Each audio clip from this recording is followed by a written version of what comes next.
Good morning. Well, it's morning where I am. I don't know where it is where you are. But this lecture is one of my favorites ever. This is on motivation and emotion, and I am personally an emotion researcher. Therefore, even though in your chapters you tend to read motivation first and then emotion, I want to start this lecture with emotions because I'll get into this more as we talk, but what I've learned about emotions after I started studying psychology has changed my life. And so I talk about this with much emotion, much feeling. But first, I want to just start with the very basic premise that is, you have emotions.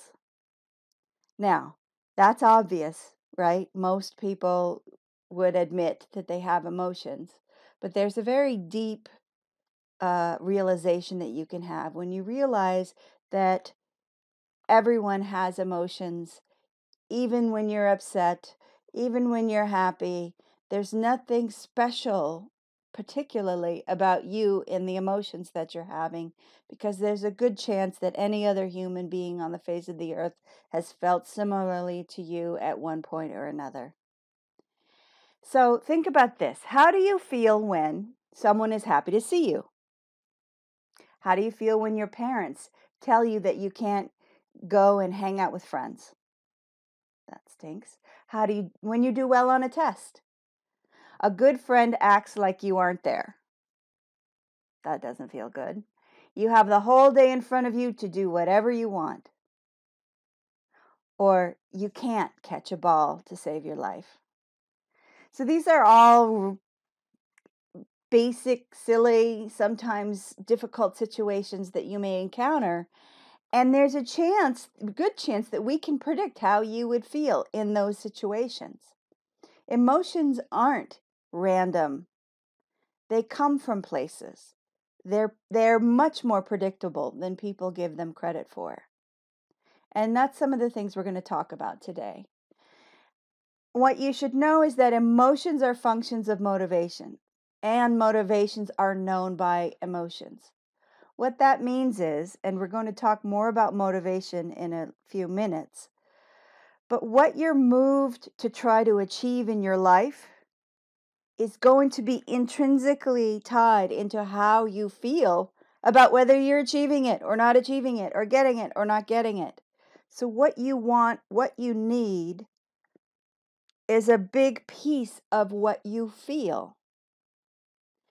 And when you talk about motivations, right, when you talk about what you want, you can't even know that you want it unless you feel it emotionally. A sense of excitement, a sense of dread, a sense of loss.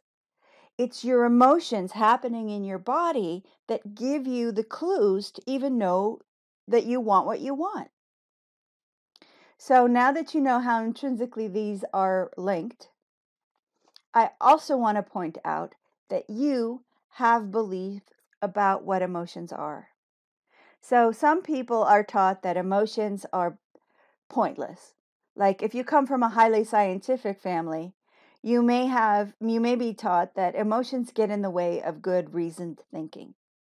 And emotions should be eliminated, suppressed, and avoided at all costs. Some families are raised that way. Other families could be steeped in like emotional dysregulation, which would be emotions are things that just happen to you. Like you can't help it how you feel. And if you feel bad about something, you better make sure everybody knows it. That's another way that people may believe that emotions function in their lives. Like they overwhelm you and you can't do anything about it. And these beliefs impact how you live your life. But let's look a little bit about we have beliefs about which emotions are good and bad. For example, well, let's look and see what I say in this next one. Yeah, let me stick with which emotions are good and bad. Here's my example for you. In many well, now you might know of a term called toxic masculinity. Maybe before it would have been referred to as machismo. But there are certain beliefs about masculinity that say that boys can't cry. that it's a sign of weakness to show you're sad. It's a sign of weakness to show you're afraid.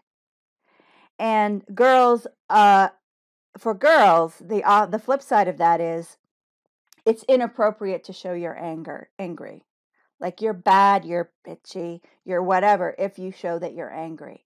So there are beliefs in our culture about which emotions are good and bad, and sometimes emotions can make you feel even more emotions about the emotions. For example, shame at being angry at your brother, or no, we're never ashamed of being angry at our siblings, but at say somebody.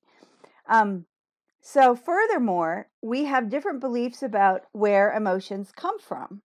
So people who study emotions are actually steeped in, I don't know if it's controversy. It's not controversy.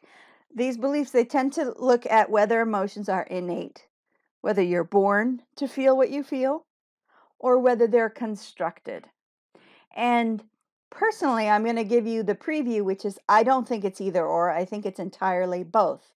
That we are born with propensities for what we feel, and our emotions are constructed by the emotions and the learning that we have in our culture, right? So we are rewarded or punished based on how we behave, and sometimes our behavior shows up as an emotion, tears, anger, joy, and we can be schooled and taught, rewarded or punished based on whether that, it's not okay to smile at a funeral unless you're Irish, right? Where it's great to crack jokes at a funeral. Anyway, so let's look a little bit at this idea that emotions are innate. I want to talk to you about Ekman's research. Paul Ekman was a pioneer in this field, and one of the things he did back in the day is his mentor is my hero. His mentor's name is Sylvan Tompkins.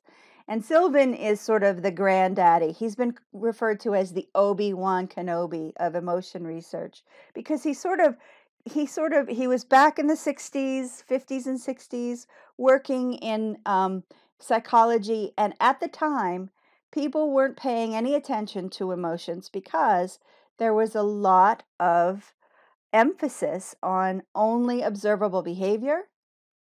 There's a lot of behaviorism or psychodynamic stories about the trauma you experienced as a child. But none of these were looked at through this sort of innate lens of innate human emotions. But Tompkins and then Ekman believed that babies are born with the ability to cry, and a cry is an emotion that we recognize. Within weeks, babies smile, and smiles are things that we recognize. We didn't teach them to smile. They smiled, and we smiled back. So this Ekman, he set out actually to disprove the innateness of emotion. And he took pictures of people with these, you can see these are pictures of people from the 60s with their faces having certain facial expressions. And he showed these pictures to these guys from New Guinea, Papua New Guinea. And he said, what is happening to this person in this picture? And time again, these people in this tribe that had never seen TV, they had never seen a movie, they had barely ever heard music on the radio, they just had never seen these things. This tribe that had never seen our culture were able to look at these faces and say, this one's mad because she just threw her spear at a running gazelle and it missed. I don't know. But they made up stories for each one of these faces that matched their cultural understanding, but it also matched the emotional tone, and it predicted this sort of universality of some underlying emotional mechanism.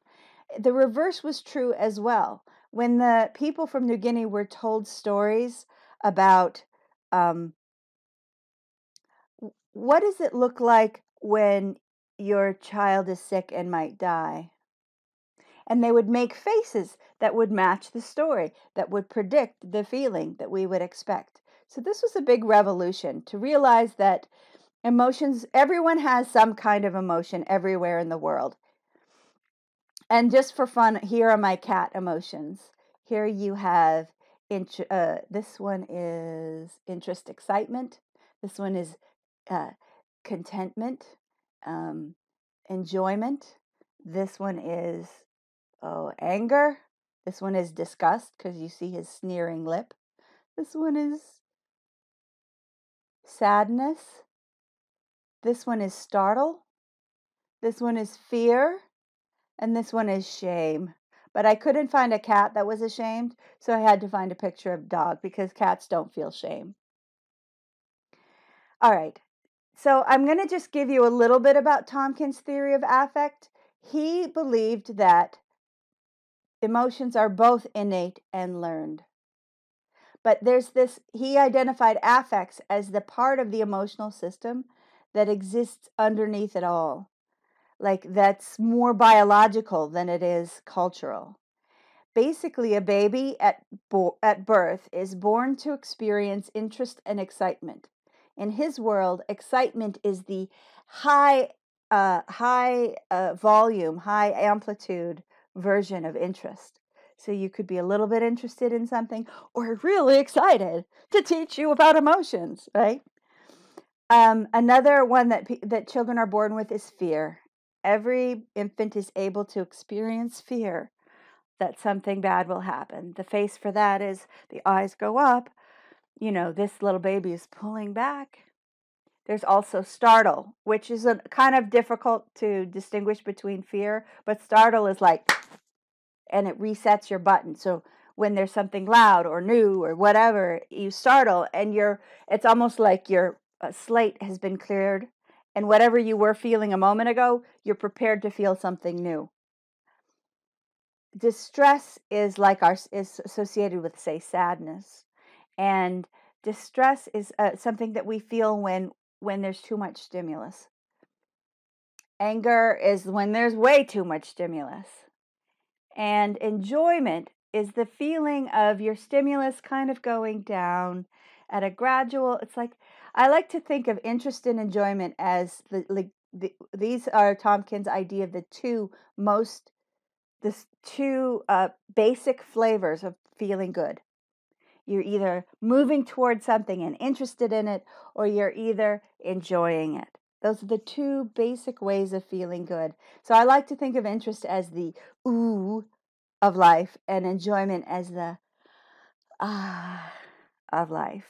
And so one thing that we talked a lot about when we were talking about stress was the importance of this of valuing the coming down, the lessening of stimulus, the relaxation.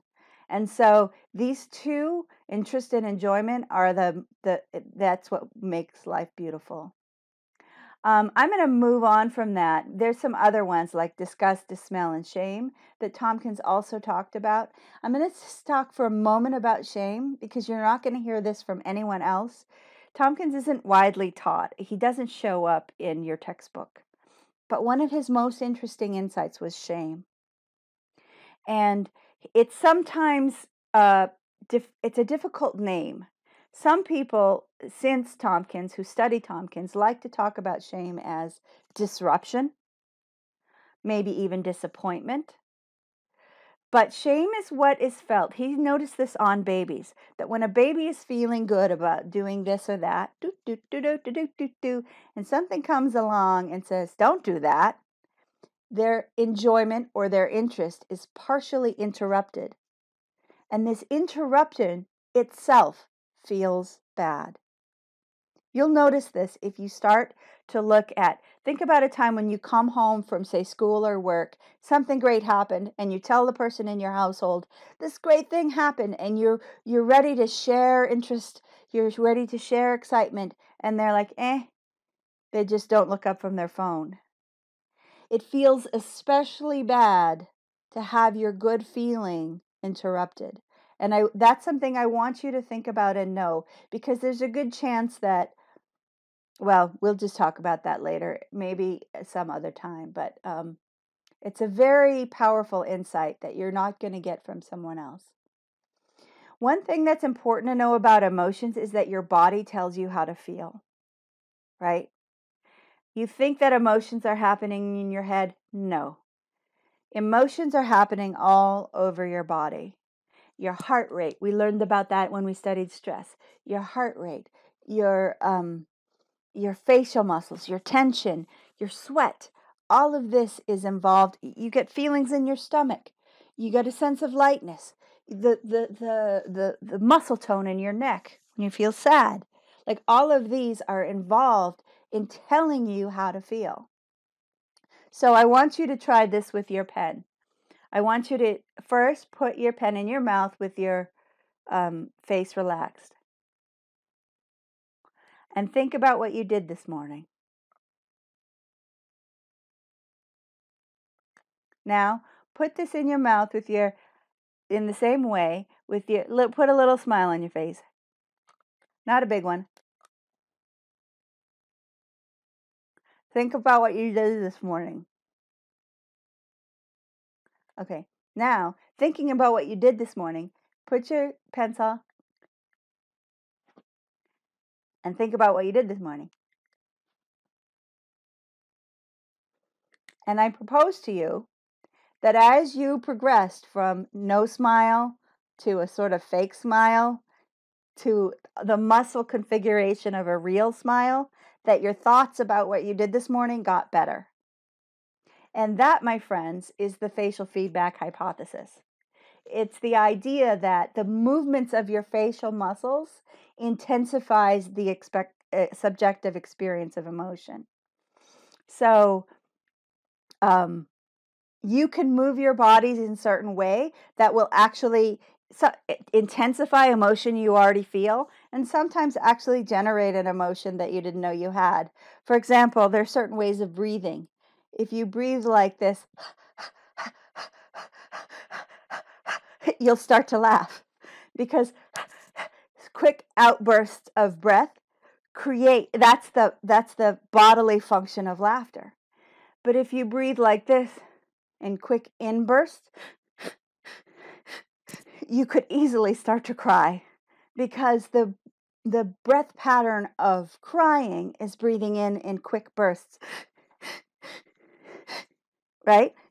You know, like, and I'm so emotional that I could easily just laugh or cry with any of these triggers. But if you do it yourself, you'll experience that your body is moving toward having those emotions that match your body's work.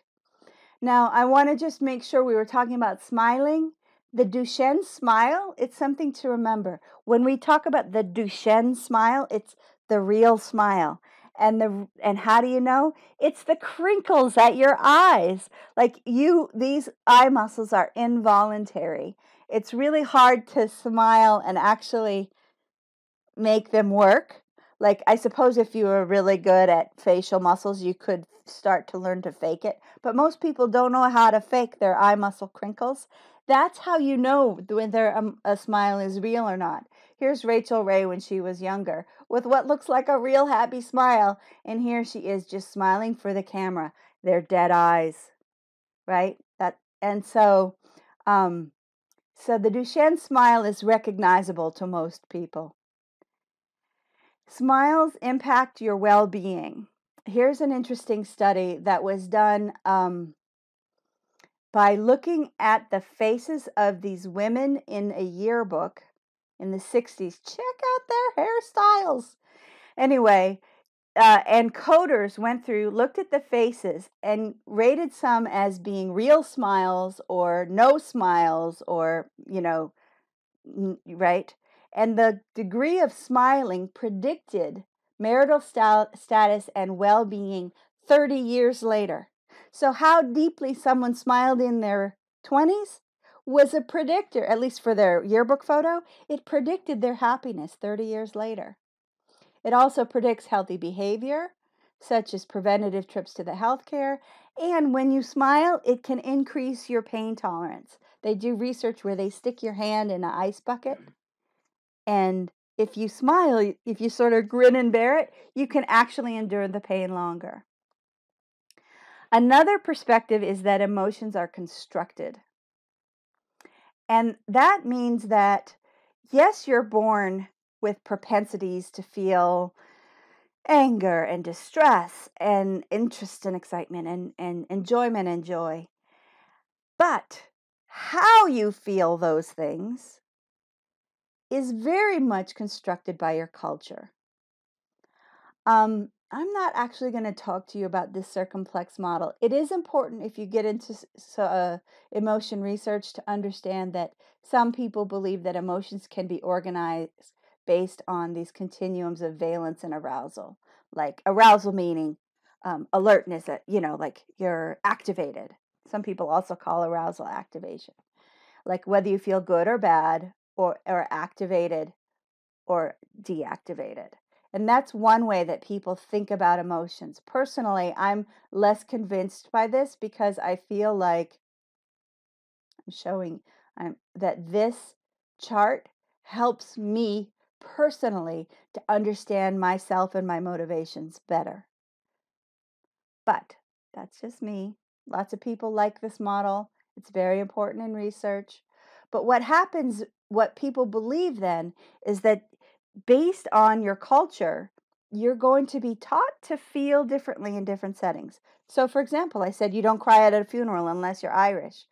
In Irish culture, or like I'm an Irish American, and you crack jokes about the deceased. You laugh if you can. At least my family. And that's perfectly acceptable and okay.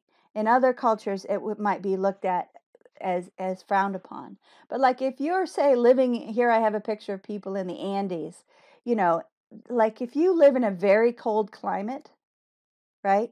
So I grew up in Maine, and I have certain feelings about shutting the door. Like I have feelings about those things. Like I get upset when I live with when my husband, who wasn't born in a cold climate, leaves the door open, lets the cold air in. Like, so I've basically, it shows how, how when you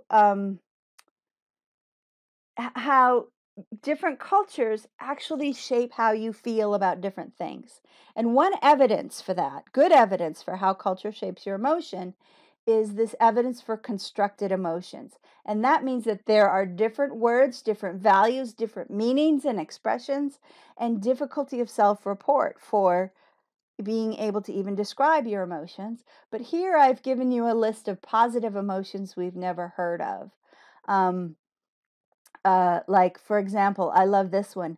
Shinrin-yoku in Japan is the relaxation gained from bathing in a forest. So they have a special word for the way that you feel relaxed when you're in nature and among trees. Like, isn't that beautiful? And then here's one from China, Yuan Bei. It's a feeling of complete and perfect accomplishment. So there's a name for what you do when you do something just right. There's a name for that. And when you see that different cultures have these different words for feelings, it makes you really understand that a culture can shape how you experience the very sense of experience itself. Um, what are emotions for? I want you to think about this the next time that you are mad at yourself for feeling a certain way, right? I shouldn't feel this way, you may say to yourself. I want you to remember that emotions evolved as part of our species, and they serve really important purposes. One, the most basic, they tell us where to go, what to seek, what to flee. If we see a snarling bear, we might want to run. Don't run. But anyway, like it tells us we have a sense of fight or flight. We talked about that earlier. Emotions also tell us, they help us to work together. Because if I can read your face, if I can see, okay, he liked that idea, then we can just move on that idea. If I give you an idea and I see that he doesn't like it so much, I might need to change it, refine it. So all of these cues that we give to, that we have, our emotions, basically broadcast to other people, um, cues about how to work with us and vice versa. Um, Also, emotions evoke care. In infants, say, when the infant cries, we have feelings about that and we seek out to comfort the infant. It's part of our makeup. It helps us to learn what works and adapt, because remember, we learned about operant conditioning and what's punishing. One of the things to realize is that emotions themselves are in and of themselves rewarding. So something that pleases you, that's interesting, is in of itself rewarding, and you will continue to do it, even if no one gives you a cookie, right? Like if I have a book about plumbing and I'm so interested in plumbing, I'm going to buy another book about plumbing. I'm going to try out a plumbing project. Nobody's giving me a cookie to learn plumbing. I'm just happy to be interested in it. Personally, I'm not interested in plumbing. My brother is, though. It helps us to predict what other people are going to do. And it also, very importantly, helps us to know who belongs to us. And this is difficult in these times right now. Because what you know about our political divide, somebody likes one candidate, somebody likes another candidate, somebody hates that candidate, is I feel like this emotional disconnect when we don't feel the same way about, say, telling a lie or even determining whether somebody is lying. Or, when, like, I feel a certain sense of outrage when I listen to a specific politician. I'm like, are you kidding me? And that's really upsetting in and of itself. But honestly, what's more upsetting is when I know that it doesn't bother other people. And I have this basic feeling that maybe we don't belong together. Like if people aren't outraged by the thing that makes me so upset, then I then we no longer belong together. And so I don't know the answer to this. I do know that emotions are a big underlying factor at what's making everybody so upset these days. It's very useful for emotions to be contagious, because this sort of innate learning that we have, because emotions are rewarding or punishing, can help us to learn culture like nobody's business. So if we're Eskimos in the snow, we can learn how to behave in the cold. If we're Hawaiians, we can learn how to navigate the waves, because we can teach each other through our emotional connection and disconnection. It's an amazing thing this is what I believe makes humans so special, is our highly refined emotional systems. You could say that emotions make culture possible. Now, in the book, you're going to read about a few theories of emotion: the James Lange theory, the Cannon-Bard theory, and I always like to put Sylvan Tompkins' theory up there, right up with it. And I'm going to ask you to read about them and understand them. But I'm going to give you one last thought about emotions, and then I'm going to have to zoom really quickly through motivation. Here is a questionnaire about emotional styles, because the other thing I want you to know about emotions is that everybody has slightly different emotional styles. Like, for example, a great number of us are born with or develop a condition called autism. And people with that condition have really different experiences of emotion than people without that condition. Also, some people are born with extra sensitivities. This, and we'll talk about this when we study development. There are temperaments where you're just more excitable, where everything you experience is louder and lasts longer. These are real emotional differences that occur between us. And if you understand that within the range of normal, even within the range of abnormal but acceptable, there are people that experience the world very differently from you. And maybe you're one of those people that struggle with too many emotions. I know I was for many, many years. So that's why this whole discussion of emotions changed my life, because I found a way to forgive myself for being so upset. I was so easily upset. Now I understand so much more about why I get upset, the function that getting upset might have in this circumstances or other circumstances, and a little bit more about what I can do about it. So I'm offering you this emotional styles, which also is not talked about in the textbook, but I want to expose you to it because it's a very powerful way of understanding differences between people. All right, you ready? We are going to fly through this motivation because I know I'm almost out of time, and I want to stick to.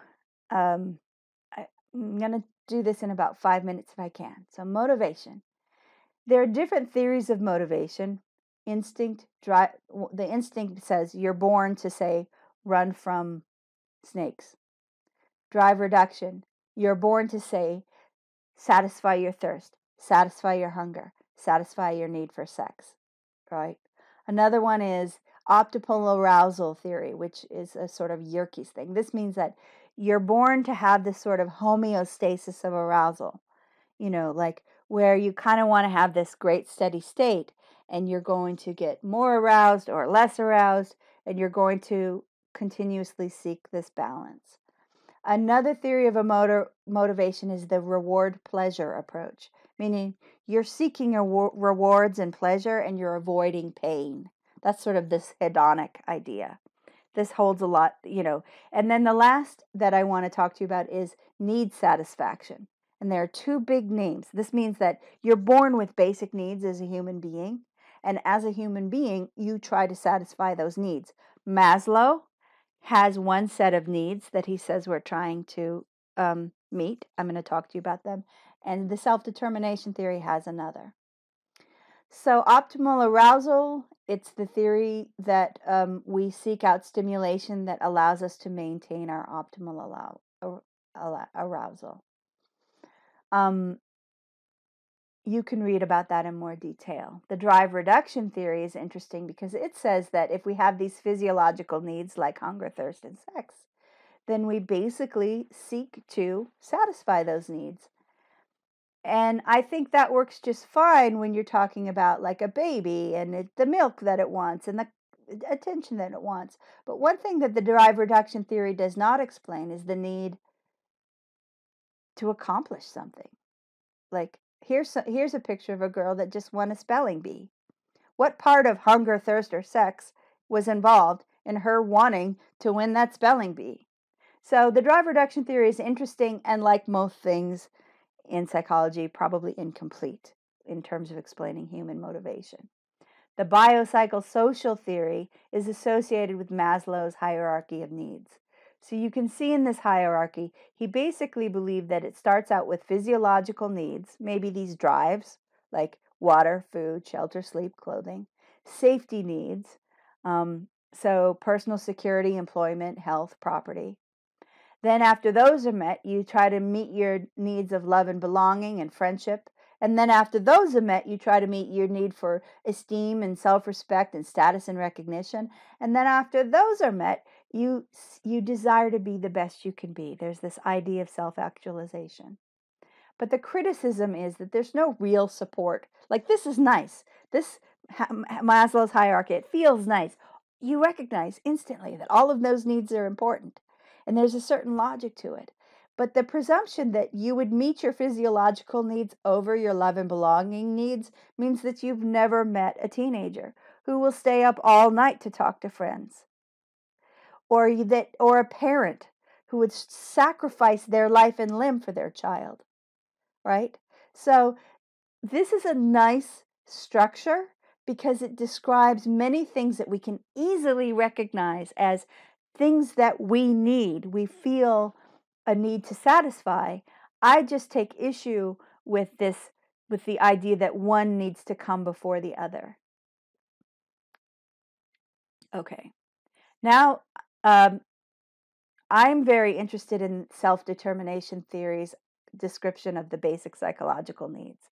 It's a little bit different, a little bit more simple than these 1, 2, 3, 4, 5 that Maslow describes. Self-determination theory describes three basic needs of relatedness.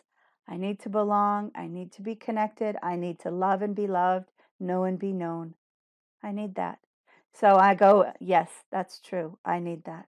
I need to feel competence. I need to have some sense of mastery over my life and my world. I need to be able to, what did I do this weekend? I painted my fireplace. Gave me a sense of having some impact on my environment and my world. I needed to feel I could do something good. How do I know this is one of the things that makes me believe this is innate and basic to human beings is when I look at a child. I'm a mother. I raised a son, and when I'm around children at the age of like 2 and 3, there's this incredible joy that comes when they say, I did it, me do it. There's this great desire for them to manipulate objects and do things themselves. And then they look at you with such pride and say, did you see that? Did you see what I did? There's intense joy around competence and excitement around competence that makes me think, yeah, there's something really basic in the need to be competent in the world. And similarly, autonomy. That isn't so much that I want to leave me alone. That's not what they mean by autonomy. By autonomy, they mean by being able to make your own choices. Like the need to be able to say, I want to go for a walk this morning, right? And the feeling of freedom of just being able to make a choice. So these are the basic needs, and I want you to really think about them in your life. I'm going to ask you to write about them in a paper. And this is me asking you to think about them. I also wanted to give you some information about the need to achieve, but due to time, I can't walk you through this, but I invite you to look at this chart in more detail. It's talking about many different influences that actually all go into somebody's need to achieve and achievement at school. It's not just about the person. And this is a message that I want to always emphasize to you. It's not just whether that person's smart or good at something. It's also what's their home like? What kind of peer support do they have? How does the school support them? All of that goes into achievement. Here's a little information about self-defeating behavior, because if you're motivated to do well, why do some people sort of self-sabotage themselves?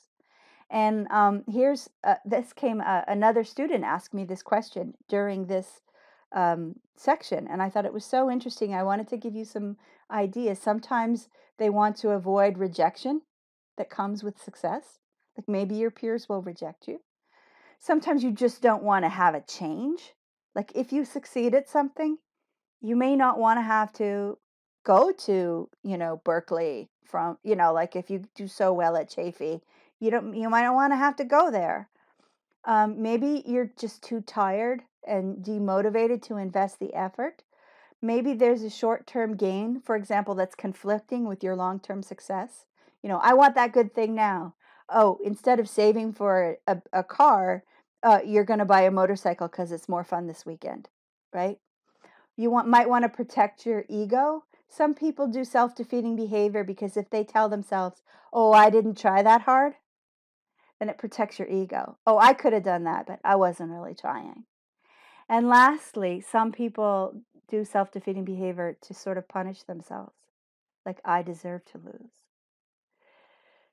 So that's for you to think of. Here's some, you're going to read about the need to achieve. And this is like sort of a psychological trait that people have identified, that some people have high needs to achieve and some people have low needs to achieve. And maybe you've already heard of this important idea, which is fixed or growth mindset. Fixed mindset over here is basically my short-term way of thinking it is my success comes from who I am. My success comes because I'm smart. Whereas growth mindset focuses on the idea that your success comes from what you do. My success comes because I try hard. My success comes because I don't give up. My success comes because I learn from my mistakes. And there's really interesting research about the difference between these two mindsets that I hope you can read more about in the chapter. In fact, sometimes extrinsic rewards kill motivation. Continue recording. And I'm going to continue recording just to say goodbye. Like this is the last slide in the lecture, But this is really interesting research where I'm just going to tell you about it because they had a bunch of kids, and they gave a bunch of kids paper and crayons, and they said, "Hey kids, draw." And so the kids loved, kids like to draw. So they were drawing and drawing and drawing. And half the kids were randomly assigned to be given a reward, an external reward. And so half those kids, like, they got a cookie. That is such a good drawing, they were told. Here's a cookie. So some time passes, and then the same kids were again given the opportunity to draw with their pen and paper. And lo and behold, the kids that were never given a cookie for their drawing engaged in drawing with just as much fun, just as much fervor, because it was intrinsically rewarding. It was just fun. But the kids that were given the cookie, they were less likely to draw. And like, isn't that strange? It seems so strange, but sometimes paying someone for something that is intrinsically fun can actually kill their motivation to do it. So, what an interesting chapter this week. Thank you for sitting with me. I'm sorry I went over. You had to endure my own excitement, and I hope you have a good time with this module. How do I stop recording? Uh-oh.